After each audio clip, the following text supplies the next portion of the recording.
Halo, jumpa lagi bersama info.co, info seputar TKI Taiwan. Oke guys, di video kali ini saya mau berbagi pengalaman, berbagi cerita bagaimana kalau kita sudah nyampe di Taiwan, atau apa yang harus kita pikirkan apabila kita terbang untuk pertama kalinya kerja ke Taiwan.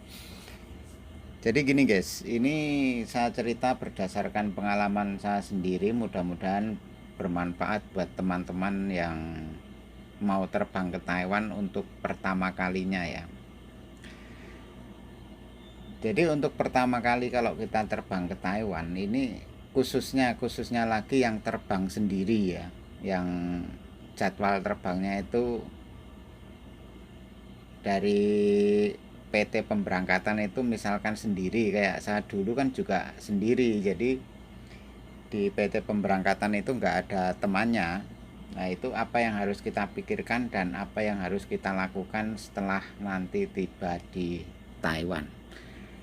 Oke guys, jadi begini ya, setelah di tanggal pemberangkatan kita terbang ke Taiwan itu udah turun, nah, tanggalnya, harinya, jamnya itu udah turun alias sudah dapat tiket terbang. Nah itu apa yang harus kita pikirkan, misalkan kita terbang sendiri ya. Kalau ada temennya sih enak, misalkan kita terbang sendiri. Nah kalau kita terbang sendiri, apa yang harus kita pikirkan itu ya nggak usah mikirin apa-apa. Nah, kita berpikirnya itu berangkat ke Taiwan, niat bekerja ke Taiwan gitu saja, nggak usah mikirin nanti kalau di sono itu gimana, terus kok saya cuma sendiri nggak ada temennya, nanti bagaimana kalau di sono ditanya-tanya, misalkan pikiran begitu-gitu itu nggak usah dipikirkan. Soalnya kalau kita mikir-mikir yang ke situ lah, nanti malah kita kepikiran, bisa membuat drop di pikiran. Soalnya apa? Pasti ngedrop, soalnya kan kita pergi jauh meninggalkan tanah air, meninggalkan keluarga, kok cuman sendiri loh, nanti saya di sana bagaimana lah, misalkan kan begitu ya. Jadi ya nggak usah dipikirkan, santai saja, rileks saja, nikmati perjalanan naik pesawat di penerbangan itu. Nah nanti setelah di Taiwan itu udah ada yang ngurus guys. Nah, jadi buat teman-teman yang terbang sendiri lah ya, yang nggak ada temannya, itu kalau begitu turun di bandara, entah itu di Toyen atau di Kaohsiung ya, itu begitu sampai bandara udah ada orang yang ngurus. Nah, nanti udah kita diurus sama orang Taiwan, orang agent lah ya, orang agentnya, nanti kita dijemput. Ya udah kita ngikutin itu aja, ngikutin prosedurnya gimana lah. Nanti kan ada pemandunya juga, biasanya juga pemandunya sih waktu itu saya orang Indonesia juga ya, jadi dipandu, kamu ke sana ke sini lah begitu. Nah setelah kita dapat panduan begitu ya, kalau dulu biasanya di bandara dulu sebentar ngisi-ngisi formulir, habis itu keluar lewat pintu imigrasi itu sekaligus buat foto ARC ya, atau foto KTP. Nah setelah itu kita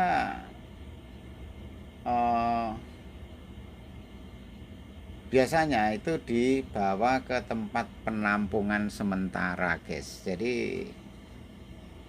dibawa ke tempat penampungan sementara buat paginya itu kita di medical kesehatan ya.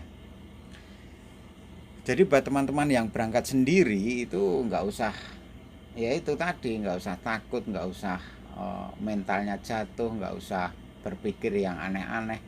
Toh nanti di Taiwan udah ada yang ngurus ya. Misalkan terbang sendiri, kalau terbang rame-rame dari PT sih seneng ya, ada temennya buat bisa ngobrol, buat ada teman lah hitungannya.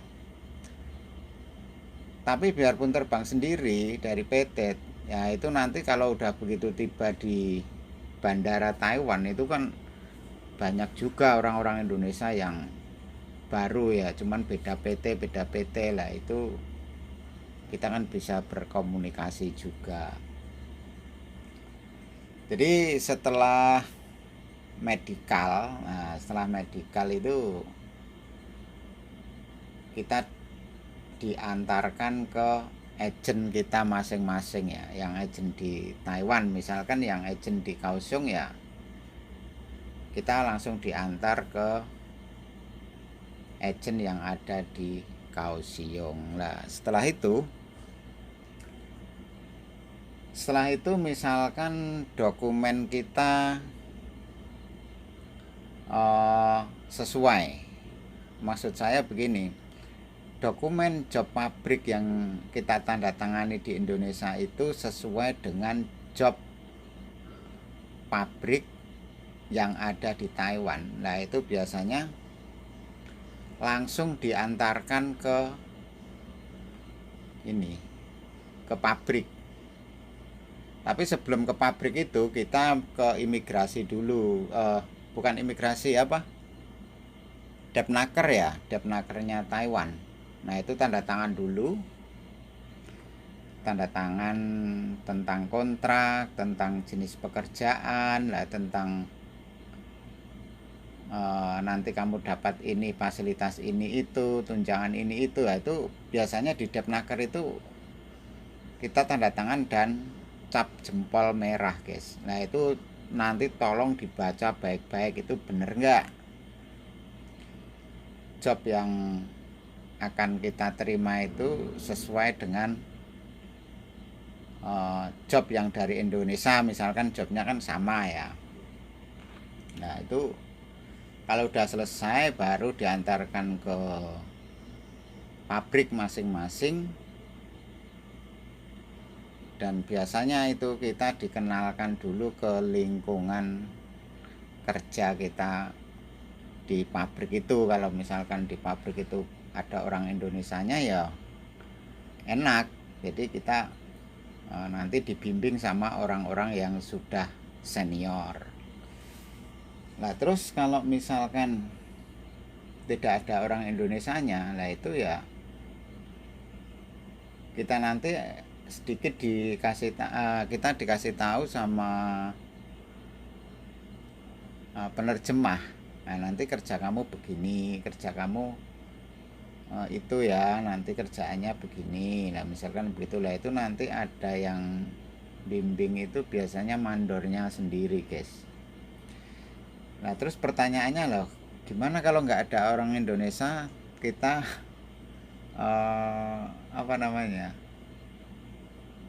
komunikasinya, sedangkan saya nggak bisa bahasa lah, misalkan begitu ya pertanyaannya. Nah, terus solusinya ya harus pakai Google Translate.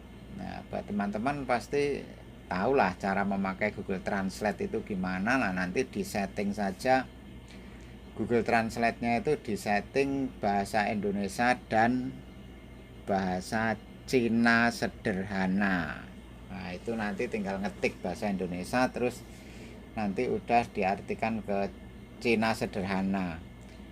Walaupun kadang apa yang kita maksud itu nggak sesuai dengan yang diterjemahkan di bahasa Cina, tapi mandor-mandor di Taiwan itu udah paham, guys.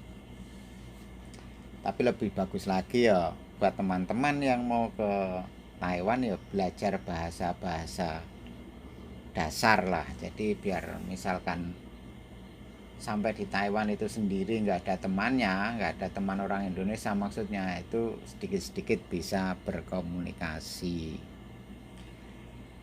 Nah, itu bahasan kalau jobnya sesuai dengan job yang kita tanda tangani di Indonesia. Lah, terus kalau misalkan job yang di Indonesia yang udah kita tanda tangani itu tidak sesuai dengan job yang ada di Taiwan, misalkan nih ya, jobnya di Indonesia itu pabrik minyak wangi, katakanlah begitu ya. Nah, begitu sampai di Taiwan, jobnya kok apa ya, yang agak jauh, misalkan jauh dari minyak wangi ya job ngelas misalkan begitu.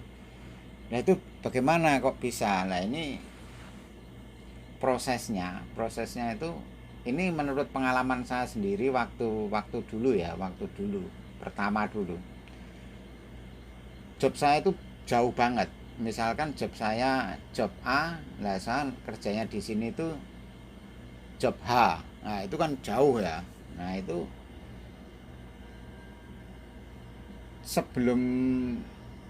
sebelum kita kerja di job yang baru itu biasanya diselesaikan dulu dokumen-dokumen kita. Jadi yang dari dokumen di Indonesia itu di take over atau dialihkan ke job yang sekarang. Lah dalam masa menunggu job itu biasanya ditaruh dulu di mass agent. Nah terus gimana makannya, gimana buat sehari-hari, gimana gaji kita. Lah itu kalau saya dulu itu memang selama nunggu proses dari job Indonesia yang saya tanda tangani, terus job yang sebenarnya saya kerja itu, saya nunggu itu hampir ada sekitar 1 bulan kalau nggak salah. Lah itu saya alhamdulillah waktu itu digaji sama pihak pabrik yang job yang di Taiwan itu. Nah setelah saya tahu kenapa kok job saya beda, itu masalahnya pabrik yang tempat kerja saya itu nggak bisa menerima orang baru dari Indonesia yang langsung job itu, nggak bisa, harusnya dialihkan ke job yang lain dulu. Habis itu nyampe di sini diproses lagi datanya, baru dipindah dari job yang dulu ke job yang asli di pabrik sini.